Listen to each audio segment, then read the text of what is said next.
Lord, suko na po ako. Ako po si Father Fiel Pareha at ito po ang ating segment, ang Daily Devotion, na kung saan tayo po ay magdarasal, magbabasa at magninilay kasama ng salita ng Diyos sa buong taon. Manalangin tayo. Sa ngalan ng Ama, ng Anak at ng Espiritu Santo. Amen. Halina, banal na Espiritu, liwanagan mo ang aming puso at isip, nang maunawaan at may sa buhay namin ng iyong salita. Amen. Our Bible passage for today is from the Gospel of St. Luke chapter 14, verses 25 to 33, and I read it for you.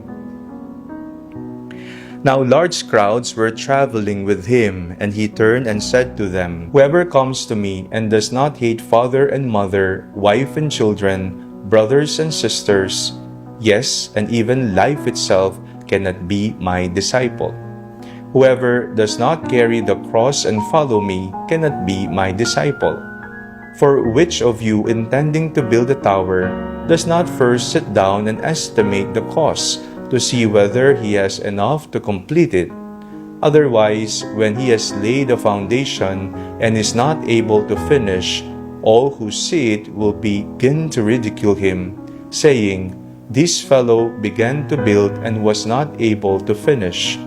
Or what king, going out to wage war against another king, will not sit down first and consider whether he is able with 10,000 to oppose the one who comes against him with 20,000? If he cannot then, while the other is still far away, he sends a delegation and asks for the terms of peace. So therefore, none of you can become my disciple if you do not give up all your possessions." Nahihirapan ka bang bumitaw sa isang pangarap na hindi natupad, isang plano na hindi nangyari, o isang bagay na gusto nating kontrolin? Bilang tao, gusto nating tayo ang may hawak ng direksyon ng ating buhay. Ngunit kadalasan, doon nagsisimula ang ating pag-alala at pagkabigo kapag ayaw nating isuko sa Diyos ang ating sariling kagustuhan. Sa ating ebanghelyo, malinaw ang paanyaya ni Jesus. Ang sino mang hindi tumatalikod sa lahat ng kanyang itinatangkilik ay hindi maaring maging alagad ko. Ibig sabihin ba nito na dapat nating talikuran ang ating pamilya o mga biyaya? Hindi. Ang tunay na ibig sabihin ni Jesus ay ilagay siya sa sentro ng ating buhay at maging handang isuko ang lahat kung iyon ang hihingi ng kanyang kalooban. Ang pagiging alagad ay nangangailangan ng buong pagtitiwala at buong pagsuko. Ito rin ang naging karanasan ni San Ignacio de Loyola bilang isang sundalo. Ang pangarap niya noon ay karangalan, ang tagumpay at katanyagan. Ngunit nang siya ay masugatan sa labanan, nagbago ang takbo ng kanyang buhay. Habang nagpapagaling, natuklasan niya na ang tunay na kagalakan ay hindi nagmumula sa sariling ambisyon kundi sa pagsunod sa Diyos. Unti-unti niyang isinuko ang kanyang mga pangarap upang yakapin ang plano ng Panginoon para sa kanya. Mula sa isang sundalo ng hari, naging sundalo siya ni Kristong Hari. Ang bunga ng kanyang ganap na pagsuko ay makikita sa kanyang kilalang panalangin.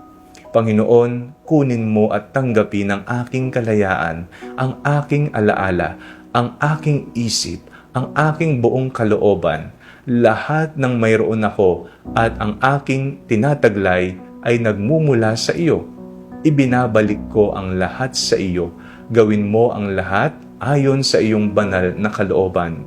Ipagkaloob mo lamang sa akin ang iyong pag-ibig at biyaya. Sapat na ito para sa akin.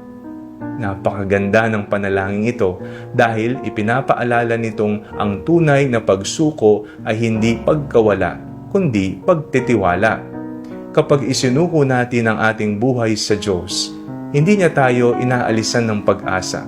Sa halip, pinibigyan niya tayo ng mas dakilang layunin, kapayapaan at kagalakan.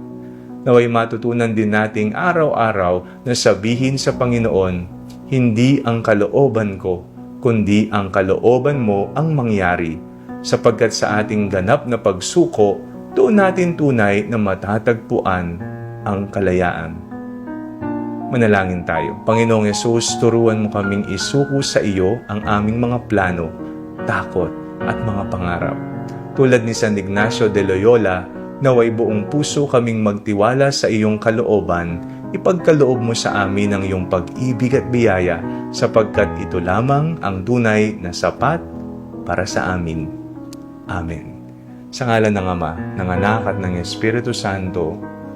Amen.